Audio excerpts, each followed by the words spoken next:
প্রিয় শিক্ষার্থী বন্ধুরা, আজকে 44তম বিসিএস প্রিলিমিনারির আপনার মেন্টাল অ্যাবিলিটি থেকে এই আপনার কোডিং এবং ডিকোডিং এর উপর খুব গুরুত্বপূর্ণ একটা প্রশ্ন নিয়ে আসছি। এই প্রশ্নগুলো মূলত আপনার ইংরেজি বর্ণমালার যে লেটারগুলো আছে, এই লেটারগুলোর অ্যালফাবেটগুলোর পজিশনগুলো, মানে কোন লেটারটা কত নম্বর, এই পজিশনটা জানলেই মূলত আপনার এই প্রশ্নগুলো করা সম্ভব।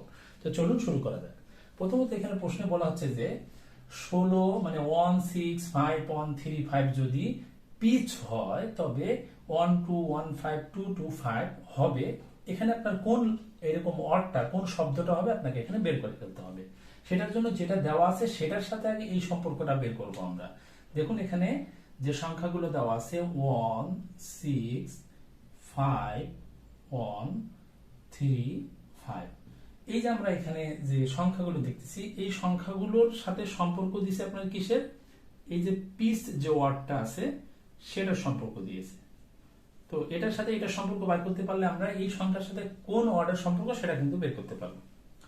তো দেখুন এখানে আমরা যদি পি লেটারটাকে চিন্তা করি তাহলে পি এর সাথে এই সংখ্যাগুলোর মধ্যে থেকে একের সম্পর্ক কিন্তু হয় না, কারণ পি তো আর 1 নাম্বার লেটার না। তাহলে দুইটাকে যদি আমরা একসাথে নিই, অর্থাৎ 16কে যদি একসাথে নিই, তাহলে দেখুন 16 নাম্বার লেটারটা কিন্তু আপনার পি।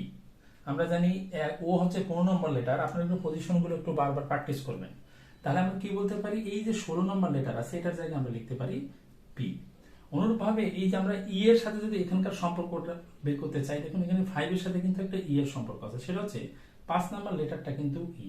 তাহলে 5 এর জায়গায় আমরা দিতে পারি ই। সম্পর্কটা এভাবে মূলত তৈরি হয়েছে। আবার দেখুন এ হচ্ছে আপনার 1 নাম্বার লেটার, তাহলে যে 1 এর সাথে এ এর সম্পর্ক, অর্থাৎ এই 1 এর জায়গায় হবে এ। অনুরূপভাবে সি যদি আমরা বলি, সিটা হবে আপনার 3 নাম্বার লেটার। 3 নাম্বার লেটার হইলে 3 এর জায়গায় আমরা সি লিখতে পারি। এবং এই যে আবার দেখতেছি আমরা ইটা দুইবার আছে, দেখুন এই যে 5 এর জায়গায় যেহেতু ই, তাহলে এখানেও 5 এর জায়গায় হবে আপনার ই। তাহলে অনুরূপভাবে কিন্তু আমরা পেয়ে যাই যে এই সংখ্যার সাথে পিসের সম্পর্কটা কিভাবে, জাস্ট পজিশনটা। অনুরূপভাবে আমরা যদি এখন এই সংখ্যাগুলো দেখি, দেখুন এখানে এই যে 1 2 1 5, তারপর হচ্ছে 2 2 এবং 5 আছে। এটার সাথে আমাদের কোন ওয়ার্ড বা শব্দের এখানে সম্পর্ক সেটা বের করতে হবে। তো আমরা যদি অপশনগুলো একটু খেয়াল করি, দেখুন 3টা অপশনে আপনার এল আছে আর একটাতে সি আছে। তো যেটা বাদ দিতে হবে এটা আগে আপনাদেরকে বলি আমি। যদি আমি সি দিয়ে মেলাইতে চাই তাহলে এখানে সংখ্যাটা 3 দিয়ে শুরু হতে হবে, কারণ এ বি সি 3 নম্বর লেটারটা সি। তার মানে এই ক্যাস্ট্রল কিন্তু আপনার অপশনে যে আছে এখান থেকে ক্যাস্ট্রলটা অ্যান্সার হবে না, তাহলে এই ক্যাস্ট্রলটা আগেই বাদ। তাহলে এল দিয়ে আমরা একটু দেখতে পারি। ওকে, তাহলে আমরা যদি এল দিয়ে চিন্তা করি, দেখুন আমরা এল দিয়ে চিন্তা করি, এল দিয়ে যে এই শব্দটা হবে এটা আমরা নিশ্চিত। তো এল কিন্তু আপনার 12 নম্বর লেটার, ঠিক আছে।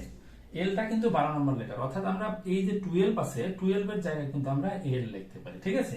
এরপর আমরা দেখবো ই বা ও, ও দুই জায়গায় আছে। ই কিন্তু 5 নম্বর লেটার, এখানে দেখুন 1 দিয়ে শুরু হয়েছে, তার মানে ইটা হচ্ছে না।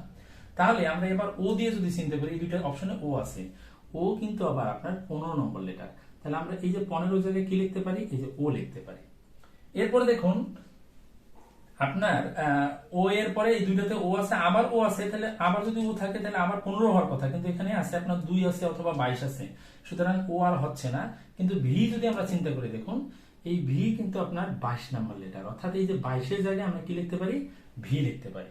তাহলে বোঝা যাচ্ছে ভি এর পরে এখানে একটাতেই ভি অপশনে আছে এবং পরে আছে ই। দেখুন ইটা আবার 5 নাম্বার লেটার, সেক্ষেত্রে কিন্তু ইটাও আপনার মিলে যাচ্ছে। তাহলে এল ও ভি ই, অর্থাৎ এই সংখ্যাগুলো তো আমাদের কি বোঝাচ্ছে, এল ও ভি ই, লাভ বোঝাচ্ছে, ঠিক আছে। তো এইভাবে মূলত আমরা লেটারগুলো যদি পজিশনগুলো জানি, একটু প্র্যাকটিস করলে কিন্তু আমরা এই জিনিসগুলো পারবো। এগুলো আপনারা দেখে নেবেন, কারণ এই রিলেটেড প্রশ্ন 44তম বিসিএস প্রিলিমিনারিতে কিন্তু দুইটা আসছে, সামনে 45তম বিসিএস প্রিলিমিনারি। আপনারা আমার যে পেজের অঙ্কগুলো বা চ্যানেলের অঙ্কগুলো প্র্যাকটিস করতে থাকুন, আশা করি অনেক উপকৃত হবেন।